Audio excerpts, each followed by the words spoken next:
Hello friends. हम लोगों ने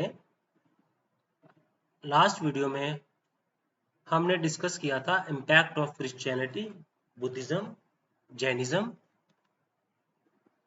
इस्लाम और इंडियन सोसाइटी। हमने डिटेल में हमने टॉपिक्स को एनालाइज किया था और आपको समझाया था, और साथ में हमने सैक्रेड कम्प्लेक्स को भी अंडरस्टैंड किया था, और इसके साथ ही नेचर मैन स्पिरिट कम्प्लेक्स को भी हमने डिटेल में मैंने आपको बताया था। इस वीडियो में हम एक नए टॉपिक की शुरुआत करेंगे। हम एक नया टॉपिक पकड़ते हैं, उसको हम डिटेल में पढ़ने की कोशिश करेंगे।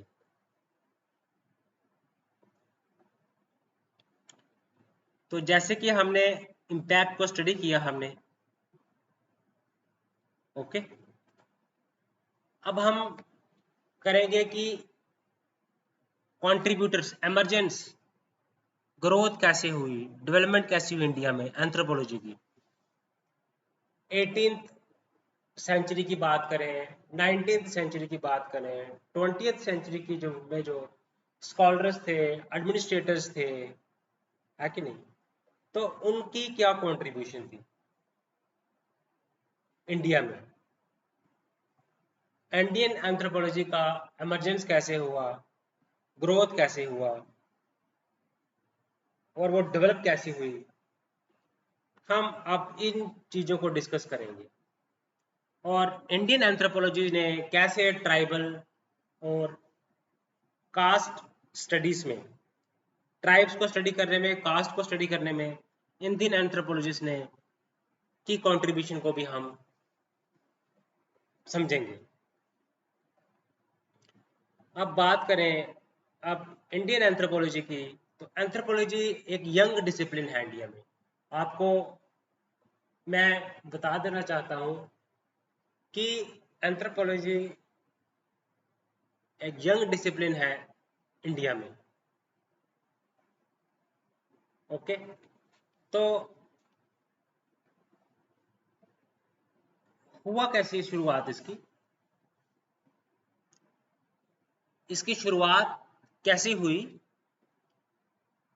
सबसे पहले एशियाटिक सोसाइटी ऑफ बंगाल बनी, एस्टेब्लिश हुई by sir William Jones. Sir William Jones ने 1774 में एशियाटिक सोसाइटी ऑफ बंगाल बनाई, ओके। अब कोई हम पक्के तौर पे भी नहीं कह सकते कि एमरजेंस जो है वो एंथ्रोपोलॉजी की 18th सेंचुरी में हुई थी इंडिया में, बट ये सच्चाई है, ये ट्रू है कि जो एशियाटिक सोसाइटी है वो एंथ्रोपोलॉजिकल एसेस वो अपने जर्नल्स में, अपनी प्रोसीडिंग्स में पब्लिश करते थे, एंथ्रोपोलॉजिकल एसेस। बट इसमें जो एंथ्रोपोलॉजिकल एसेस आपको मिलते थे, वो एसेस किनके द्वारा लिखे हुए होते थे, वो किनके द्वारा लिखे हुए होते थे, वो होते थे गवर्नमेंट ऑफिशियल के द्वारा वो ऐसे लिखे जाते थे, ओके। मिशनरीज के द्वारा लिखे जाते थे। अब एंथ्रोपोलॉजी की शुरुआत हमने समझने के लिए हमें ये समझना हमारे लिए ज़रूरी है कि ब्रिटिश एडमिनिस्ट्रेशन को इंडिया को रन करना था, और उनको इंडिया के लोगों के बारे में स्टडी करनी थी, ओके। तो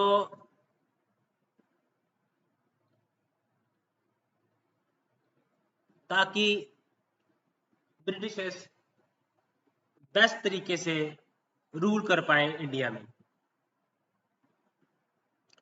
तो कुछ इंडियन एंथ्रोपोलॉजिस्ट भी थे, उन्होंने भी इस इस चीज को पढ़ने के लिए कंट्रीब्यूट किया, इनको ट्रेंड किया गया ब्रिटिश एंथ्रोपोलॉजिस्ट के द्वारा, और इनकी इंडियन एंथ्रोपोलॉजिस्ट की हेल्प ली गई इसमें एंथ्रोपोलॉजिकल वर्क में। ओके, अब डिफरेंट फेसेस की बात करें, है ना, तो इंडियन एंथ्रोपोलॉजी की ग्रोथ की अगर हम बात करें तो उसको हम अलग अलग पीरियड्स में डिवाइड करते हैं। ओके,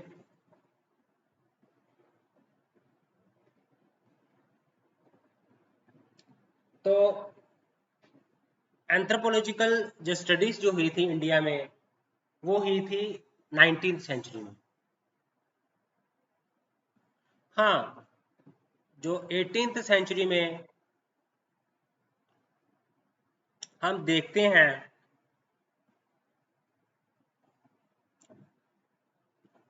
बट 19th सेंचुरी में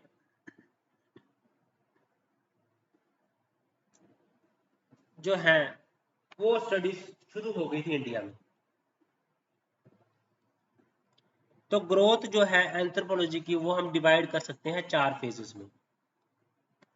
ओके, तो पहला फेज आता है, हम बासु रॉय की बात करते हैं, डीएन मजूमदार है, एलपी विद्यार्थी हैं जिन्होंने sacred complex, nature man spirit complex, okay, इन कॉन्सेप्ट्स को इंट्रोड्यूस किया था। तो इन्होंने भी इंडियन एंथ्रोपोलॉजी को डिफरेंट फेसेस में डिवाइड करने की कोशिश की। डीएन मजूमदार ने भी इंडियन एंथ्रोपोलॉजिस्ट को डिवाइड करने की, इंडियन जो एंथ्रोपोलॉजी को डिफरेंट पीरियड्स में डिवाइड करने की कोशिश की। अगर हम बासु रॉय की बात करें तो इन्होंने सबसे पहले दी फॉर्मेटिव फेज। तो फॉर्मेटिव फेज में क्या हुआ, विलियम जॉन्स ने एस्टेब्लिश की एशियाटिक सोसाइटी ऑफ बंगाल। तो इसमें ऐसे स्टडीज होती थी मैन के ऊपर, है ना, नेचर के ऊपर, तो इसके ऊपर वो एसेस लिखते थे और पब्लिश करते थे जर्नल्स में। तो अब ब्रिटिश एडमिनिस्ट्रेटर्स होते थे, मिशनरीज होते थे, ट्रैवलर्स होते थे, तो उनका काम क्या था, वो इंडियन ट्राइब्स को स्टडी करते थे। ठीक है, तो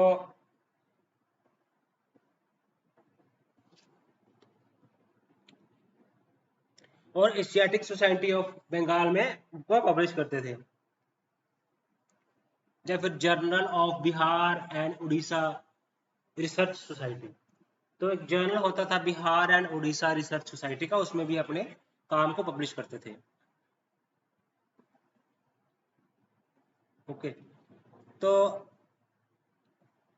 कुछ मिशनरीज थे, कुछ स्कॉलर्स थे जिन्होंने इथनोग्राफिक स्टडी की, कल्चर्स को स्टडी करने की कोशिश की। जैसे WHR रिवर की बात करें तो इन्होंने टोडास के ऊपर स्टडी की। टोडास ये थे नीलगिरी हिल्स के, उनके ऊपर स्टडी की, टोडास ऑफ नीलगिरी हिल्स। तो A.R. रेडक्लिफ ब्राउन ने स्टडी की अंडमान आइलैंडर्स के ऊपर।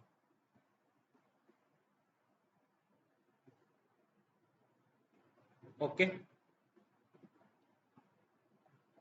तो कैंपल हो गए, रिस्ले हो गए, लथाम हो गए, कैंपबल हो गए, तो इन्होंने बुक्स पब्लिश की इथनोलॉजी के ऊपर, कल्चर्स के ऊपर, जब ये ड्यूटी पे थे।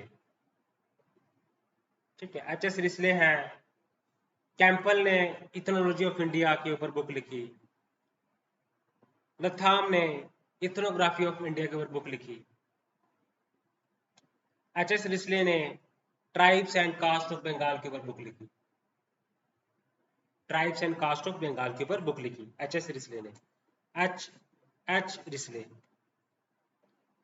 तो ये हम बात कर रहे हैं मिशनरीज की, स्कॉलर्स की, जो कि बाहर के थे जिन्होंने काम किया।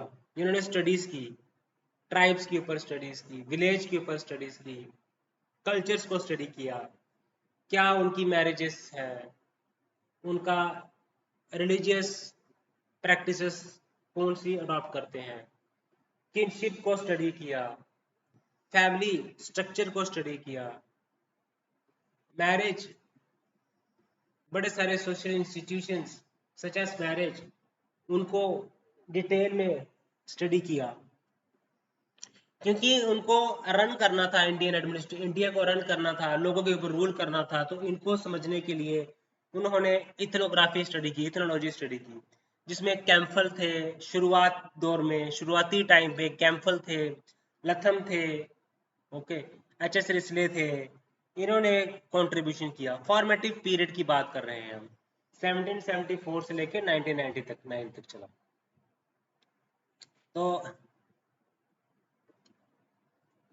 तो एस.सी. रॉय की बात करें, एस.सी. रॉय इंडियन स्कॉलर्स में सबसे,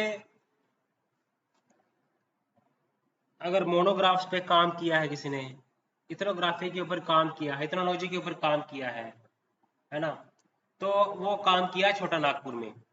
मुंडा हो गया, ओरवान हो गया, हो गया, बिरहोर हो गया, हिलगुइया हो गया, खरिया हो गया, तो इनके ऊपर मोनोग्राफ्स लिखे। तो मैं आपको बता दूं कि मोनोग्राफ्स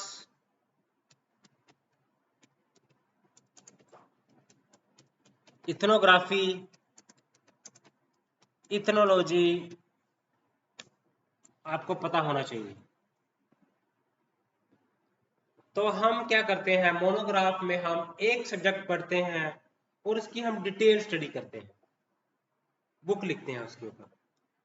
तो ये कोई कम्युनिटी हो सकती है, कोई ट्राइब हो सकती है, ओके। इथनोग्राफी की बात करें, इसमें हम क्या करते हैं, कल्चर की स्टडी करते हैं, डिस्क्रिप्टिव स्टडी करते हैं। इथनोग्राफी में हम फील्ड वर्क भी कैरी आउट करते हैं, ओके।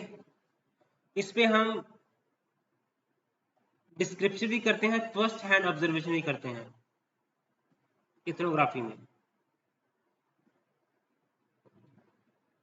तो इथनोलॉजी में हम क्या करते हैं, फील्ड वर्क स्टडी करते हैं, डिस्क्रिप्टिव स्टडी करते हैं और कंपैरिजन भी करते हैं, है ना। तो इथनोलॉजी में हम मल्टीपल कल्चर्स की स्टडी करते हैं, इथनोग्राफी में हम एक कल्चर की स्टडी करते हैं, मोनोग्राफ में हम स्पेसिफिक सब्जेक्ट के ऊपर यूज करते हैं, है ना। टोडा ट्राइब की बात करें, इथनोग्राफी है। डिफरेंट ट्राइबल इकोनॉमीज की अगर हम कंपैरिजन करें, एग्रीकल्चर प्रैक्टिसेस को कंपैरिजन करें, दैट इज मोनोग्राफ,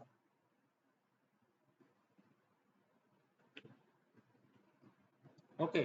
तो इनके बारे में आपको मालूम होना आवश्यक है। मोनोग्राफ क्या है, मोनोग्राफ एक डिस्क्रिप्टिव स्टडी है किसी एक सब्जेक्ट के ऊपर।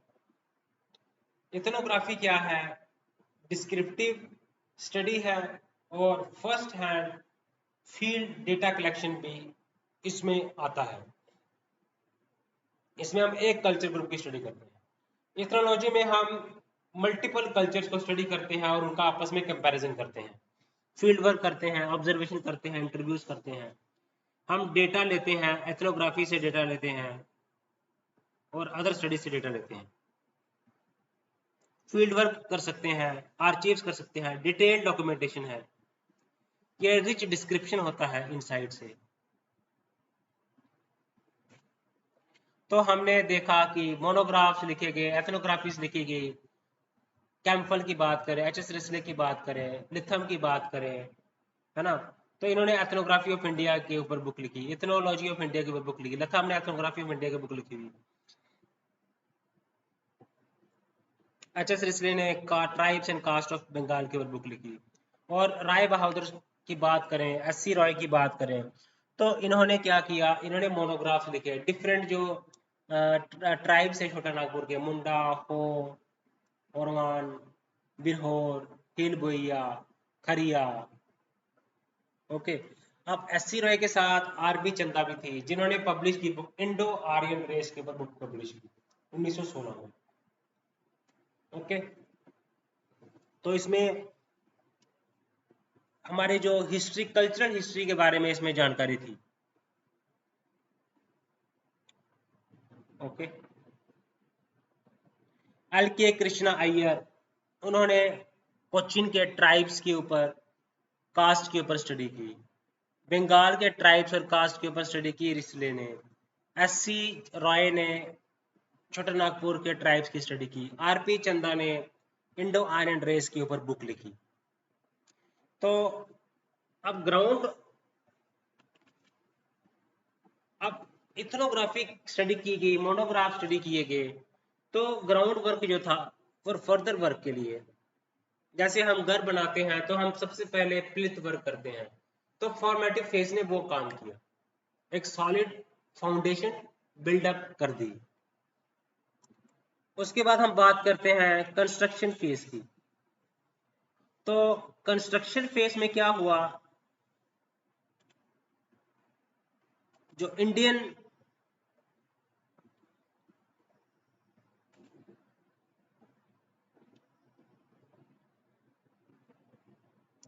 की बात करें,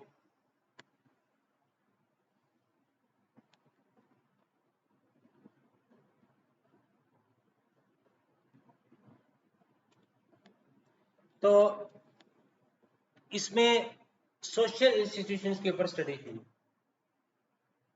पहले तो कल्चर के ऊपर स्टडी की, कम्युनिटी के ऊपर स्टडी की, इन्होंने एथनोग्राफिक और मोनोग्राफिक स्टडी की। तो 1919 में क्या हुआ, सोशल एंथ्रोपोलॉजी इंक्लूड किया गया, किसमें, करिकुला of Bombay university. Bombay university में सोशियोलॉजी डिपार्टमेंट था, वहां पे इन्होंने सोशियोलॉजिकल एंथ्रोपोलॉजी को इंट्रोड्यूस किया। ओके। और 1920 में यूनिवर्सिटी ऑफ कलकत्ता में पोस्ट ग्रेजुएट करिकुलम में ऐड किया। ओके। तो पोस्ट ग्रेजुएशन में ऐड किया गया यूनिवर्सिटी ऑफ कलकत्ता में, और यूनिवर्सिटी ऑफ बॉम्बे में इसको ऐड किया सोशल एंथ्रोपोलॉजी को 1920 में। फिर 1921 में क्या हुआ, डिपार्टमेंट ऑफ एंथ्रोपोलॉजी जो है वो स्टार्ट किया गया कलकत्ता यूनिवर्सिटी में, ये आपने याद रखना है। उसके बाद कलकत्ता यूनिवर्सिटी में बनाने के बाद दिल्ली में डिपार्टमेंट बनाया गया, लखनऊ में डिपार्टमेंट बनाया गया, गुवाहाटी में बनाया गया, तो एंथ्रोपोलॉजी के डिपार्टमेंट बनाएंगे। तो एंथ्रोपोलॉजिकल सर्वे ऑफ इंडिया भी सेटअप किया गया 1945 में। ओके। तो बहुत सारे एंथ्रोपोलॉजिकल स्कॉलर्स थे, मैंने आपको बड़े सारे एंथ्रोपोलॉजिकल स्कॉलर्स के नाम बताए हैं, है ना, थिंकर्स के नाम बताए हैं। आपने उनको मेंशन करना है अपने आंसर्स में, तभी आपको आंसर्स में अच्छे मार्क्स मिलेंगे। डायग्राम को मेंशन करना है आपने। अब जो कंट्रीब्यूशन की दी थी, जो इंपॉर्टेंट कंट्रीब्यूटर्स थे, जो स्कॉलर्स थे जिन्होंने कंस्ट्रक्शन फेज में कंट्रीब्यूट किया, उनके नाम क्या थे, उनके नाम थे रेडक्लिफ ब्राउन ने कंट्रीब्यूट किया, एस.सी. रॉय ने कंट्रीब्यूट किया, ओके, जी.एस. घुरे ने कंट्रीब्यूट किया, एम.एन. श्रीनिवासन ने कंट्रीब्यूट किया, D N. Majumdar, Irawati Karve, M N. Srinivasan, D N. Majumdar, G S. Ghurye, S C. Roy, इन्होंने कंट्रीब्यूट किया। ओके। तो एस.सी. रॉय ने मैन इन इंडिया जर्नल शुरू किया 1921 में। ओके। तो एम.एन. श्रीनिवासन की बात करें तो marriage and family in Mysore के बारे में स्टडी किया। एम एन श्रीनिवासन ने। जब हम फैमिली पढ़ेंगे, टॉपिक पढ़ेंगे, मैरिज पढ़ेंगे, तो हम उन टॉपिक्स में इस बुक का हम जिक्र जरूर करेंगे। तो marriage and family in Mysore by M N Srinivasan. उसके बाद एन के बॉस की बात करें, Hindu method of tribal absorption. तो सोशियोलॉजिकल एंथ्रोपोलॉजी की शुरुआत हुई कंस्ट्रक्शन फेज में। आप देखते हो सोशल इंस्टीट्यूशंस पे काम होना शुरू किया। सोशल एंथ्रोपोलॉजी इंट्रोड्यूस किया गया करिकुलम में, कलकत्ता की यूनिवर्सिटीज में, बॉम्बे की यूनिवर्सिटीज में। डिपार्टमेंट ऑफ एंथ्रोपोलॉजी बना, सबसे पहले बना कलकत्ता में, फिर दिल्ली में बना, फिर गुवाहाटी में बना, फिर लखनऊ में भी बना।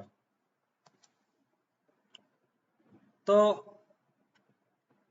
अब जो एंथ्रोपोलॉजिकल रिसर्च हुई, जो स्टडीज हुई कंस्ट्रक्शन फेज में, उनमें जो प्रोमिनेंट स्कॉलर्स थे वो कौन कौन के थे? उनके नाम है S C Roy, M N Srinivasan, G S Ghurye, Irawati Karve. तो इनके कंट्रीब्यूशन से ग्रोथ हुई sociological anthropology. Marriage and family in Mysore M N Srinivasan ने लिखी। Hindu methods of tribal absorption N K Bose ने बुक लिखी।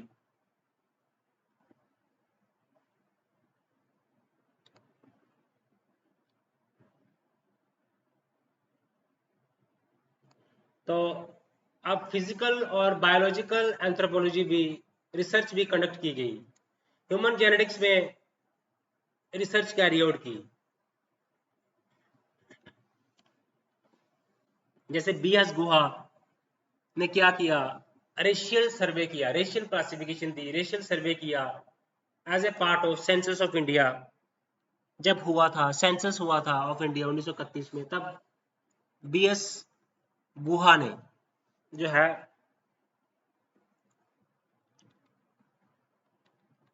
Racial survey of India carry out किया।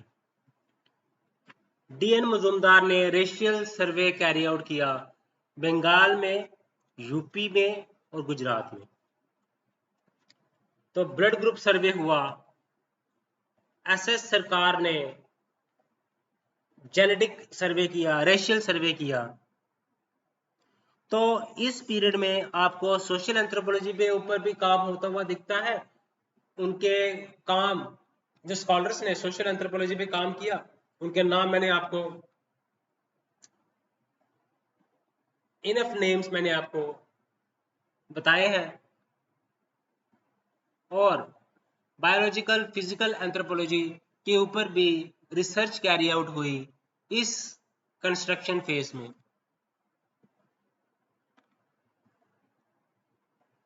अब इनमें नाम आता है एम एन श्रीनिवासन का, जिन्होंने मैरिज एंड फैमिली स्टडी की थी मैसूर में, जिन्होंने Hindu method of tribal absorption को स्टडी किया इनके बॉस ने। तो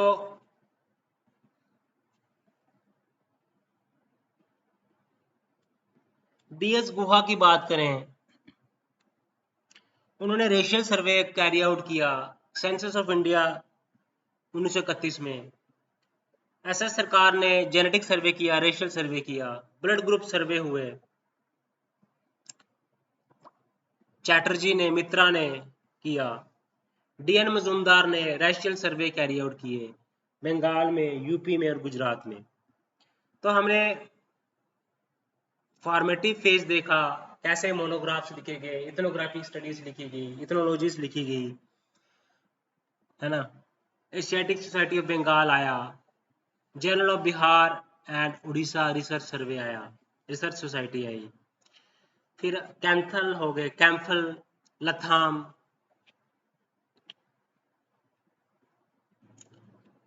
ए R Radcliffe Brown, WHR Rivers, इन्होंने स्टडी की फॉर्मेटिव फेज में, टोडास की स्टडी की। ए आर रेडक्लिफ ब्राउन ने अंडमान आइलैंडर्स की स्टडी की। जी कैम्फल ने इथनोलॉजी ऑफ इंडिया के ऊपर काम किया। आरजी लथम ने इथनोग्राफी ऑफ इंडिया पे काम किया। एच.एस. रिस्ले ने tribes and caste of Bengal के ऊपर काम किया। तो एस.सी. रॉय हो गए जिन्होंने ट्राइब्स की स्टडी की। हो, मुंडा, ओरवान, हो, खरिया, हिलबोइया, बिरहोर। आरपी चंदा ने क्या किया, इंडो आयरन रेस के ऊपर बुक लिखी। एल के कृष्णा अय्यर ने कोचिन के ट्राइब्स को स्टडी किया, कोचिन ट्राइब्स एंड कास्ट को स्टडी किया। कंस्ट्रक्शन फेज में क्या हुआ, इस यहाँ पे भी इथनोग्राफिक स्टडी हुई, मोनोग्राफिक स्टडी हुई और फोकस किया गया सोशल एंथ्रोपोलॉजी के ऊपर। सोशल एंथ्रोपोलॉजी इंक्लूड किया गया सोशियोलॉजी में के करिकुलम में ऑफ बॉम्बे यूनिवर्सिटी। उसके बाद सोशल एंथ्रोपोलॉजी को इंक्लूड किया गया पोस्ट ग्रेजुएट करिकुलम में ऑफ यूनिवर्सिटी ऑफ कलकत्ता। उसके बाद डिपार्टमेंट ऑफ एंथ्रोपोलॉजी सेटअप हुआ सबसे पहले कलकत्ता में यूनिवर्सिटी में। Anthropological survey of India setup हुआ 1945 में। तो बड़े सारे ये सेंटर्स जो थे इन्होंने एंथ्रोपोलॉजिकल रिसर्च के ऊपर काम किया। इंपॉर्टेंट कंट्रीब्यूटर्स के नाम मैंने आपको बताए हैं, है ना।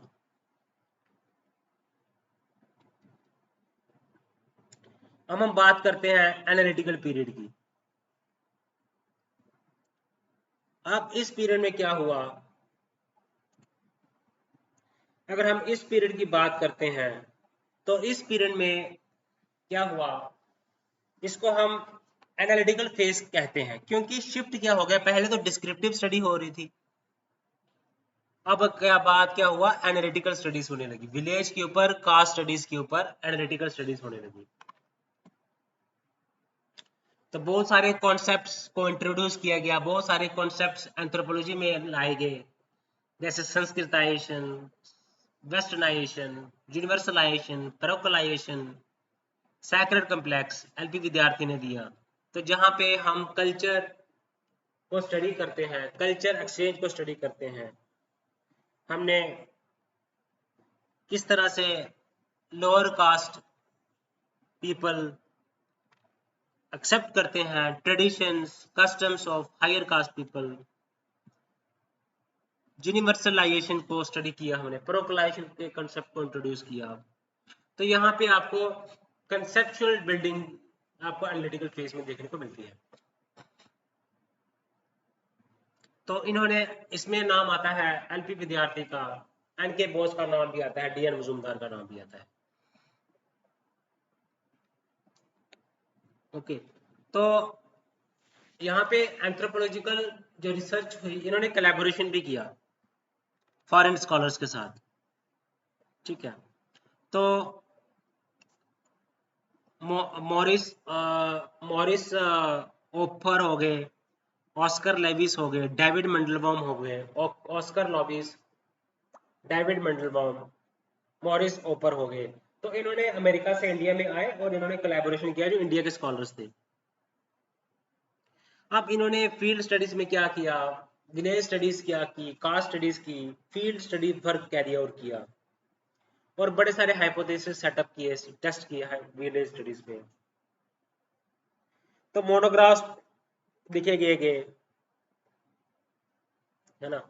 तो इंडियन स्कॉलर्स के नाम मैं आपको बता दूं, एलपी विद्यार्थी है जिन्होंने एनालिटिकल पीरियड में काम किया, जिन्होंने कॉन्सेप्ट्स एनालिटिकल स्टडीज की, विलेज स्टडीज की, LP Vidyarthi, DN Majumdar, MN Srinivasan, SC Dube, Makhan Jha, PK Mishra, Madan, NK Bose, Irawati Karve, Chattopadhyay and Mukherjee. तो विलेज और कम्युनिटी स्टडीज में आपके नाम, आपको मैं एंथ्रोपोलॉजिस्ट के नाम बता दूं तो जैसे डीएन मजूमदार हैं, डीएन मजूमदार ने हो ट्राइब्स को स्टडी किया है डिटेल में। अब एससी रॉय ने भी स्टडी किया हो, मुंडा, ओरवान, है ना, मोनोग्राफ लिखे उसके ऊपर एससी रॉय ने। अब डीएन मजूमदार ने भी हो ट्राइब को स्टडी किया। ओके, एंथ्रोपोलॉजी का डिपार्टमेंट बना लखनऊ यूनिवर्सिटी में। ओके, तो एम.एन. श्रीनिवासन की बात करें, एस.सी. रॉय ने क्या किया? मैन एंड जर्नल इंडिया शुरू किया। एम.एन. श्रीनिवासन ने, एस.सी. रॉय, एम.एन. श्रीनिवासन की बात करें, marriage and family in Mysore, और एम.एन. श्रीनिवासन की बात करें, religion and society among the Coorgs of South India, marriage and family in Mysore, religion and कुक्स of society among the Coorgs of South India. M.N.. Srinivasan ने काम किया, एस.सी. रॉय ने भी काम किया। तो बुक लिखी थी social change in modern India. तो एम.एन. श्रीनिवासन ने religion and society among the Coorgs of South India के ऊपर बुक लिखी। इन्होंने social change in India, modern India के ऊपर एम.एन. श्रीनिवासन ने काम किया और संस्कृताइजेशन कॉन्सेप्ट को इंट्रोड्यूस किया। एम.एन. श्रीनिवासन का तो रोल है, एस.सी. रॉय का भी है, एस.सी. दुबे का भी है, जी.एस. गोरे का भी है, बी.एस. गुहा का भी है।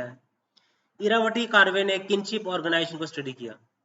इन्होंने एंथ्रोपोमेट्रिक मेजरमेंट्स की महाराष्ट्र में और पब्लिश किया वर्क 1953 में। इरावटी कार्वे ने किनशिप ऑर्गेनाइजेशन को स्टडी किया इंडिया में, किनशिप को स्टडी किया एंथ्रोपोमेट्रिक मेजरमेंट्स की इरावटी कार्वे ने, है ना। तो एम.एन. श्रीनिवासन ने काम किया, एल.पी. विद्यार्थी ने काम किया। तो अभी हम बात कर रहे थे एनालिटिकल फेज की, तो नाम भी बताया मैंने आपको। ओके, तो अब हम बात करते हैं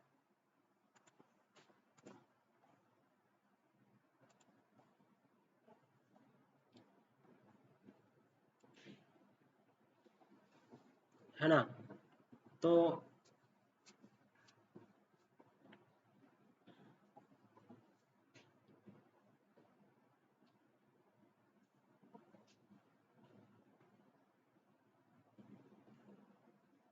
काफी चीजें हम इसमें पढ़ने की कोशिश कर रहे हैं, समझने की कोशिश कर रहे हैं। बहुत सारे टॉपिक्स हम इनको वन बाय वन हम इसको डिस्कस करेंगे। Let us take topic one by one. तो we have discussed so far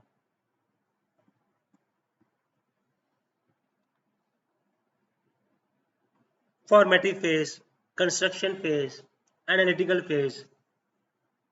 In analytical phase, village studies were conducted, caste studies were conducted.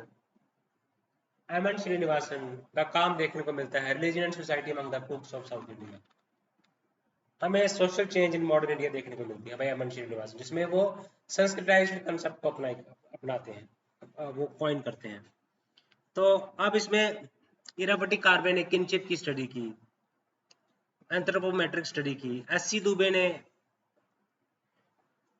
DN. Mujumdar ने हिमालयन पोलियंड्री की study की।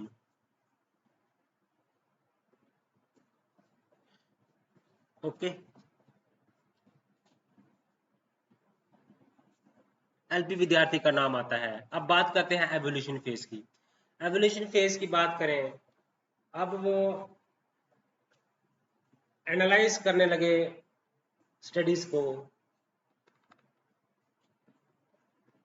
Analytical village और cast studies होने लगी complex society की। Evaluation phase में क्या हुआ, इसमें वो दूसरों के वर्क को क्रिटिसाइज करने लगे। They started looking critically to the work of others and self. Urban anthropology was also developed as a subfield of social anthropology.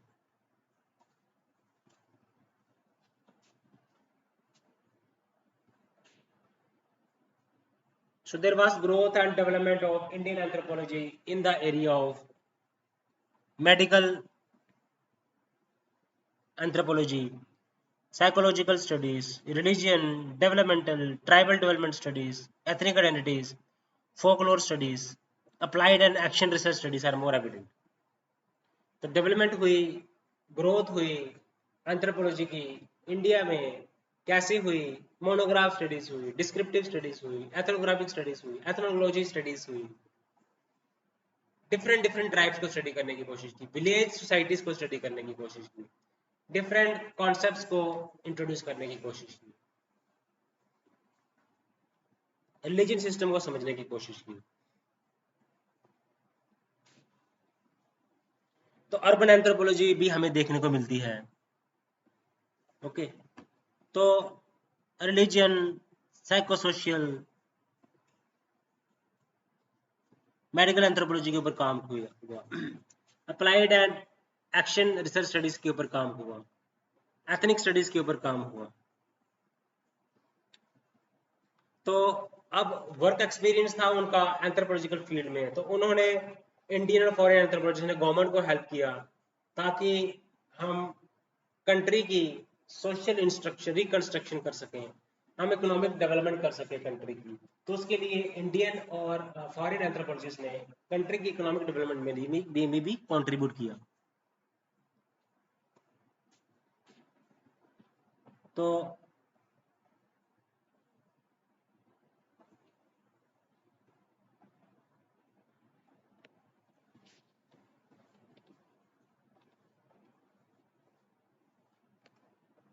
तो हमने डिस्कस करने की कोशिश की कि ग्रोथ क्या थी इंडियन एंथ्रोपोलॉजी की। उसको हमने 4 भागों में डिवाइड किया। 4 भागों में डिवाइड किया। सबसे पहले आ गया फॉर्मेटिव फेज। फॉर्मेटिव फेज में मोनोग्राफ्स लिखे गए, इथनोग्राफिक स्टडीज लिखी गई। काम करने वाले थे SC. Roy, Campbell, Latham, AR. Radcliffe Brown, HS. Risley, scholar administrators थे। काम किया इन्होंने। उसके बाद कंस्ट्रक्शन फेज आई। कलकत्ता डिपार्टमेंट ऑफ एंथ्रोपोलॉजी बना कलकत्ता यूनिवर्सिटीज में। तो सोशल इंस्टीट्यूशन फ्लॉरिश हुए। ओके, तो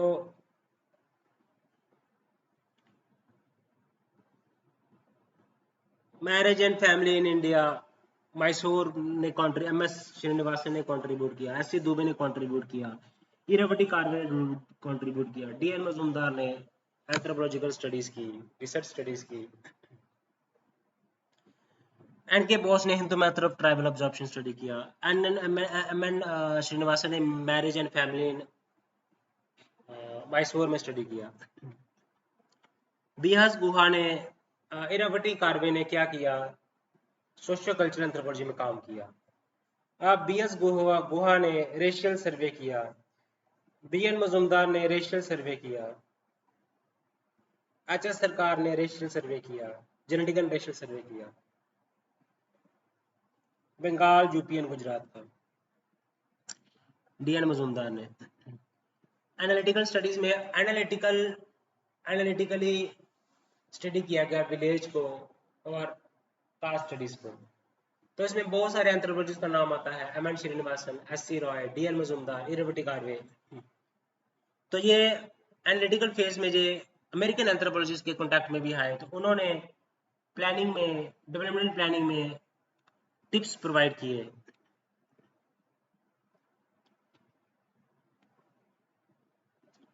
तो एम.एन. श्रीनिवासन ने religion and society among the Coorgs of South India. M.N.. Srinivasan ने क्या करा, social change in India, modern India में क्या किया, एक्सप्लेन किया संस्कृताइजेशन कॉन्सेप्ट को। इरावती कार्वे ने किनशिप स्टडीज किया, एंथ्रोपोमेट्रिक स्टडीज की। डी.एन. मजूमदार ने हिमालयन पॉलीएंट्री को स्टडी किया। एस.सी. दुबे ने rural leadership in southern Asia में स्टडी की। इमर्जिंग, क्या इमर्ज हो रहा है, पैटर्न क्या है, उसको स्टडी करने की कोशिश की। और इवैल्यूएशन फेज की बात अगर हम करें तो क्रिटिकली इवैल्यूएट करने लगे अपने काम को भी और दूसरों के काम को भी। तो हम देखते हैं इसमें ग्रोथ हुई, डेवलपमेंट हुई किस एरिया में, मेडिकल एंथ्रोपोलॉजी के एरिया में, रिलीजियस एरिया में, डेवलपमेंटल एरियाज में, साइकोलॉजिकल स्टडीज में, action and applied research studies पे।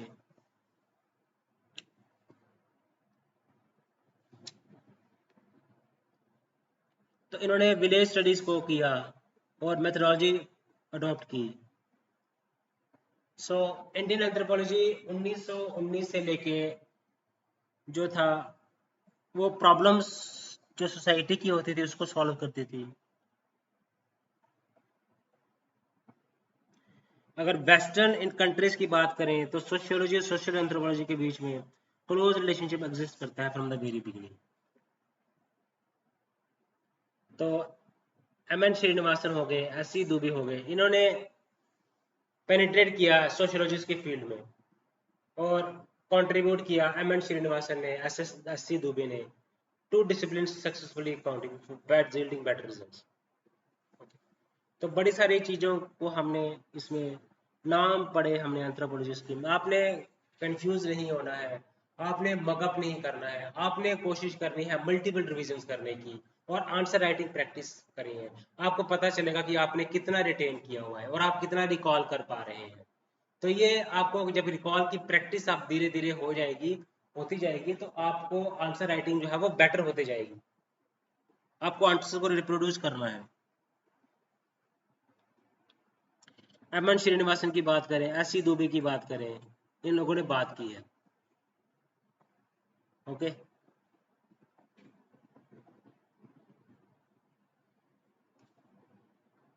अभी हम बात करते हैं 18th, 19th और early 20th century scholars administrators की।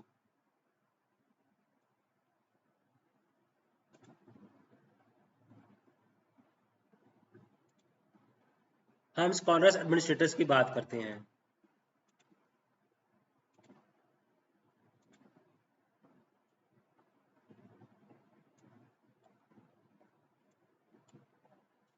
तो हम 18th, 19th, 20th century scholar administrators, इनकी कंट्रीब्यूशन क्या है,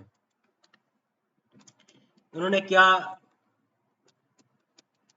एंथ्रोपोलॉजी में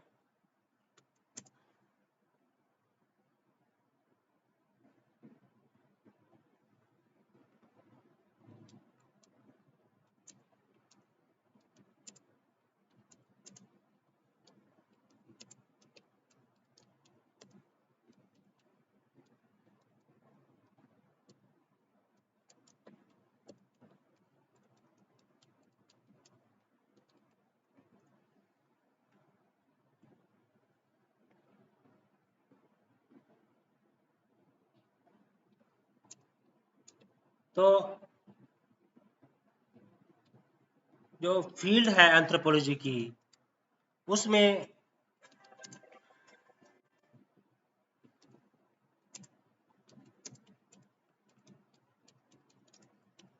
एंथ्रोपोलॉजी की फील्ड में क्या कंट्रीब्यूशन किया। ओके, तो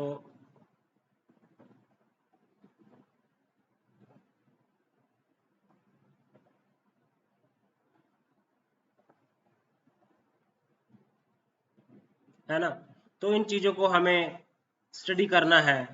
बड़े नाम आते हैं इसमें, है कि नहीं, तो उन नाम्स को हमने बारी बारी से देखना है, स्टडी करना है। हमने अभी तक ग्रोथ स्टडी की इंडियन एंथ्रोपोलॉजी की, उनको हम देखते हैं तो कैसे कैसे ग्रोथ हुई इंडिया में।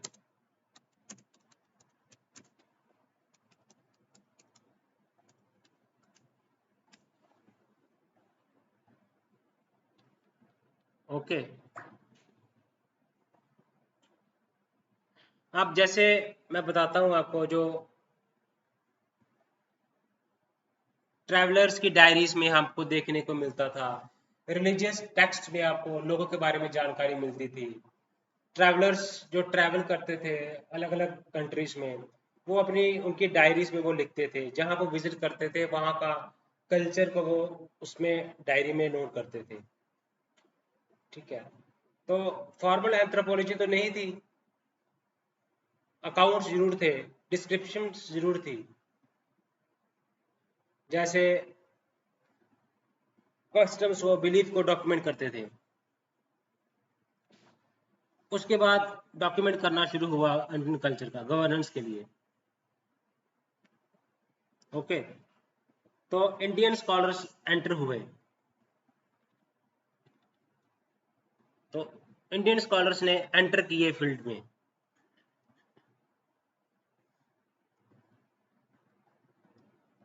अब आज के टाइम पे डीएनए स्टडीज होती हैं, फोरेंसिक एंथ्रोपोलॉजी की बात की जाती है, डिजिटल एंथ्रोग्राफी की बात होती है, ठीक है ना, अर्बन एंथ्रोपोलॉजी, माइग्रेशन के ऊपर बात की जाती है मॉडर्न पीरियड में, हेरिटेज कंजर्वेशन की बात की जाती है ना।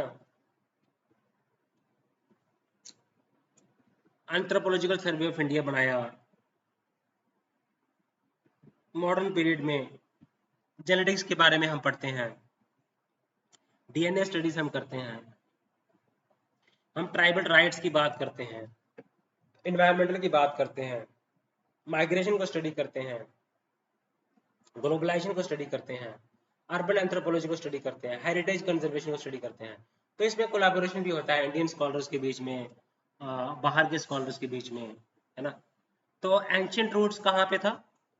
ट्रैवलर्स के अकाउंट्स थे, लिटरेचर थे, जैसे मेगास्थीस हैं, मेगास्थीनीस है, इंडिका जिन्होंने लिखी थी, मेगास्थीनीस इंडिका लिखी थी, एल्बिरूनी है, तहकीक हिंद, मुगल क्रॉनिकल्स हैं, जो पीपल के कस्टम्स के बारे में, इनकी बिलीफ सिस्टम के बारे में, रिलीजन के बारे में, पॉलिटिक्स के बारे में वो लिखा करते थे अपनी ट्रैवलर्स डायरी में।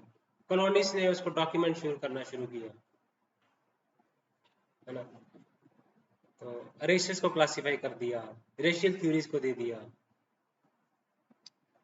तो आपने जो टॉपिक्स पढ़े हैं, आपको बस ब्रॉड आउटलाइन आपने समझ लेना है, बुलेट पॉइंट्स आपने रिमेंबर कर लेने हैं, और उसको इलेबोरेट करना है आपने अपनी लैंग्वेज में, अपने वर्ड्स। तो की वर्ड्स आपने आइडेंटिफाई कर लेने हैं। ओके, तो हम बात करते हैं कंट्रीब्यूटर्स की। हम बड़े सारे कंट्रीब्यूटर्स ने इस फील्ड में काम किया है। ओके, सबसे पहले नाम आता है J.H. हटन का, फिर सीवी हेमनडॉर्फ का नाम आता है, हटन का नाम आता है, सीवी हेमनडॉर्फ का नाम आता है, वेरियर एल्विन का नाम आता है, रॉबर्ट ब्रूस फुटे का नाम आता है। ठीक है, तो ब्रिटिश इंडिया के जो प्रोमिनेंट एंथ्रोपोलॉजिस्ट थे, हम उनकी बात करते हैं, उनकी कंट्रीब्यूशन की बात करते हैं। एच.एस. रिस्ले हो गए, कैम्पबेल हो गए, लथम हो गए, इन्होंने कंट्रीब्यूशन किया, इन्होंने स्टडीज की है ना, इन्होंने मोनोग्राफ लिखे हैं, एथनोग्राफ लिखे हैं। जे हटन हो गया, सीवी हेमनडॉर्फ हो गया, वेरियल एल्विन हो गए, रॉबर्ट ब्रूस फुटे हो गए। ओके, तो अब हम बात करते हैं जॉन हटन की।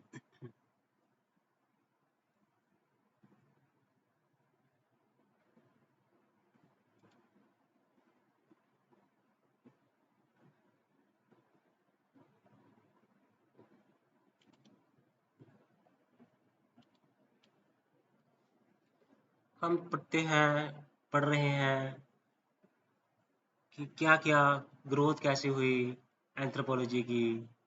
हमने बड़े सारे नाम देखे हैं। एस.सी. रॉय ने स्ट्राइप्स की स्टडी की, हो, मुंडा, खरिया, हिल भुइया, ओरवान्स। एन.के. बॉस ने tribal method of Hindus option की स्टडी की है। हमने एशियाटिक सोसाइटी ऑफ बंगाल का निर्माण होते हुए देखा है। हमने डी.एन. मजूमदार की बात करें, उन्होंने स्टडी की है। एच.एस. रिस्ले ने caste and racial study of Bengal की है। जी आर जी लथम ने एथनोग्राफी ऑफ इंडिया की है। जी कैम्पल ने इथनोलॉजी ऑफ इंडिया की है। WHR रिवर ने टोडास को स्टडी किया, नीलगिरी हिल्स के। SC रॉय ने, मैंने बताया आपको, इंडो आर्यन रेस बुक लिखी थी SC रॉय ने। LV कृष्णा अय्यर ने कोचिन ट्राइब्स के बारे में, कास्ट के बारे में स्टडी किया। तो हम बात करते हैं LP विद्यार्थी ने की बात करते हैं। Marriage and family in Mysore study की थी एमएन श्रीनिवासन ने। Social change in India study की थी NK Hindu method of tribal absorption study की थी एनके बॉस ने। एमएन श्रीनिवासन की बात करें, गुहा की बात करें, डीएन मजुमदार ने रेशियल सर्वे किया था Bengal, UP and Gujarat. DN Majumdar ने। बीएस गुहा ने रेशियल और सर्वे किया था। असर सरकार ने रेशियल सर्वे किया था।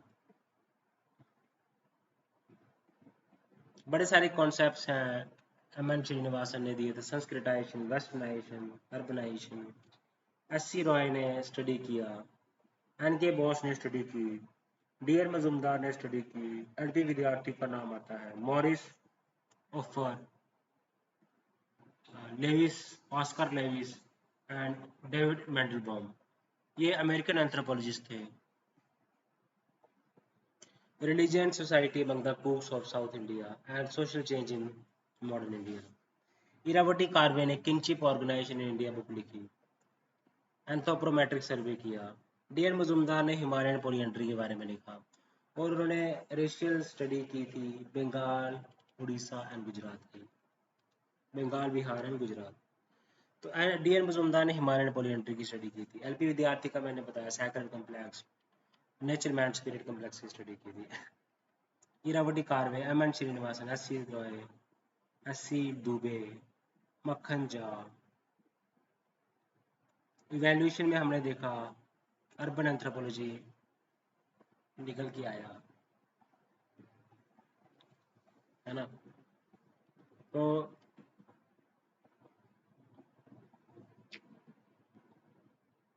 इवैल्यूएशन में क्रिटिकली लुक किया work of others and self. Urban anthropology हमें देखने को मिलती है ना। तो इसमें डेवलपमेंट हुई इंडियन एंथ्रोपोलॉजी में, मेडिकल एंथ्रोपोलॉजी में डेवलपमेंट हुई, फिर रिलीजन में डेवलपमेंट हुई, साइकोलॉजिकल स्टडीज में डेवलपमेंट हुई, action and research oriented studies में डेवलपमेंट हुई।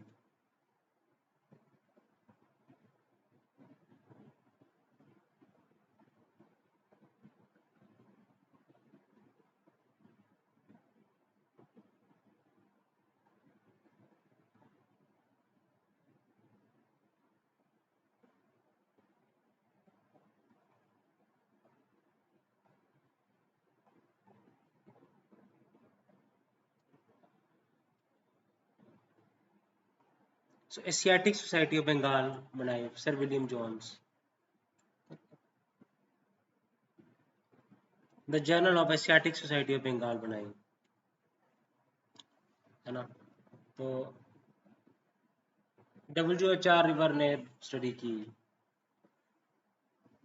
The journal of Bengal, Bihar and Orissa research society बनी। The journal of Bihar and Orissa research society बनी। ये हम पढ़ते आ रहे हैं। ट्राइबल्स वर्ल्ड को पढ़ते हैं, ट्राइब्स की लाइफ को पढ़ते हैं, उनको वो कैसे इंटरेक्ट करते हैं, क्या मैरिज सिस्टम उनका कैसा है, कल्चर उनका क्या है, रिचुअल्स कौन से प्रैक्टिस करते हैं, उनकी रिलीजियस लाइफ कैसी है। एंथ्रोपोलॉजिस्ट इनके ऊपर काम करते हैं, हाइपोथेसिस बिल्डअप करते हैं और टेस्ट करते हैं हाइपोथेसिस को। तो बड़ी सारी नॉलेज हमें मिलती है अगर हम पढ़ते हैं एंथ्रोपोलॉजी के टॉपिक्स को। कॉन्सेप्ट बिल्डिंग कॉन्सेप्ट दिया था एलपी विद्यार्थी ने, एफजी बेले ने फॉरेस्ट की लाइफ को स्टडी किया कि वो फॉरेस्ट से क्या बेनिफिट उनको होते थे। डीएन मजुमदार ने हिमालयन पॉलिएंड्री को स्टडी किया, मींस मैरिज सिस्टम स्टडी किया वहां का। एमएन श्रीनिवासन ने marriage and family in Mysore में स्टडी की।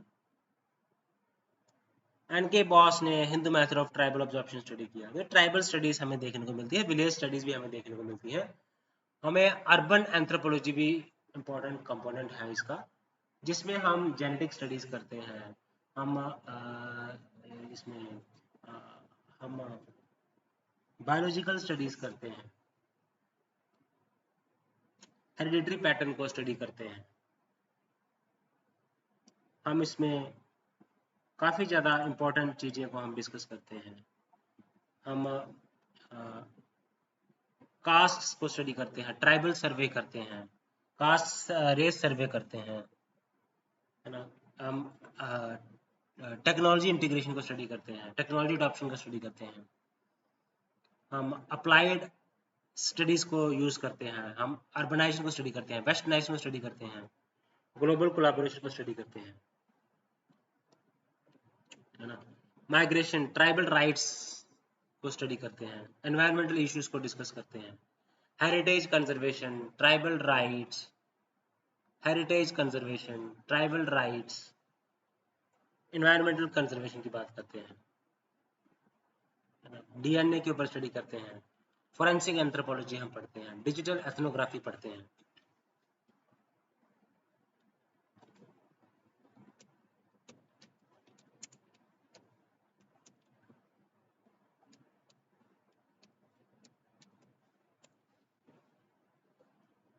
ओके, सो बेसिकली हम करते क्या है, हम कम्युनिटीज को स्टडी करते हैं, कल्चर को स्टडी करते हैं, इंफॉर्मेशन टेक्नोलॉजी की हेल्प से, डिजिटल टेक्नोलॉजी की हेल्प से। इथनोग्राफिक मेथड्स भी करते हैं। पहले क्या करते थे, हम लोगों के बीच में रहते थे, उनको ऑब्जर्व करते थे, इंटरव्यू करते थे, ठीक है। वो डिजिटल एथनोग्राफी भी यही करता है, ऑब्जर्वेशन करता है, इंटरव्यू करता है, लिविंग बट ऑनलाइन स्पेस में करता है। ऑनलाइन इंटरेक्शन वो कैसे करते हैं, वीडियो कॉल इंटरव्यूज हम करते हैं उनके साथ, सोशल मीडिया जो कम्युनिटीज हैं उनमें इंटरेक्शन करते हैं, फॉरम्स में इंटरेक्शन करते हैं, ग्रुप चैट्स करते हैं, पोस्ट को एनालाइज करते हैं, वीडियोस को एनालाइज करते हैं। ओके, किस तरह से जो ट्रेंड्स हैं वो यूथ कम्युनिटीज में कैसे, इंस्टाग्राम जो है वो यूथ कम्युनिटीज में कैसे स्प्रेड होता है। ओके, तो इसमें ऑनलाइन कम्युनिटी करते हैं हम, पेनिट्रेशन को स्टडी करते हैं, इंस्टाग्राम का पेनिट्रेशन को, सोशल मीडिया प्लेटफॉर्म की पेनिट्रेशन को स्टडी करते हैं, है ना। अब ह्यूमन इंटरेक्शन जो है वो हैपन ऑनलाइन हो रही है, ऑनलाइन लर्निंग उनको करवाते हैं, मार्केटिंग के लिए यूजफुल है, साइबर सिक्योरिटी के लिए यूजफुल है, ठीक है। डन वाया जूम, व्हाट्सएप और ईमेल हम करते हैं। डिजिटल को में भी हम क्या करते हैं, इथनोलॉजी हम करते हैं, इथनोग्राफी हम करते हैं डिजिटल वर्ल्ड में, डिजिटल टेक्नोलॉजी की मदद से हम स्टडी करने की कोशिश करते हैं। Instead of studying people face to face in a village or a city, anthropology studies how people interact, how people behave, and how people form cultures online.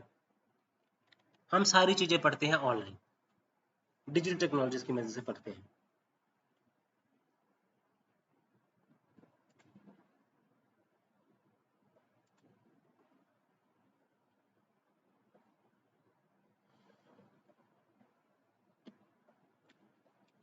तो ग्रोथ पीरियड की बात करें, प्री कॉलोनियल पीरियड में growth कैसे हुई थी, colonial period में growth कैसे हुई थी, अर्ली 20th सेंचुरी में ग्रोथ कैसे हुई थी?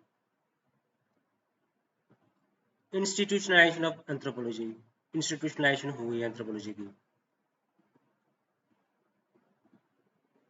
अप्लाइड एंथ्रोपोलॉजी का जन्म हुआ, ट्राइबल की वेलफेयर के लिए इस्तेमाल किया जाने लगा, रूरल की डेवलपमेंट के लिए इस्तेमाल किया जाने लगा, हेल्थ को स्टडी करने के लिए इस्तेमाल किया जाने लगा, एजुकेशन प्रोवाइड करने के लिए इस्तेमाल किया जाने लगा। ओके गाइस, तो इस वीडियो में हम जहाँ तक ही रखेंगे, चैनल को लाइक करें, एंड तक आप वीडियो को वॉच करें, नॉलेज आपकी इंक्रीज करेगी।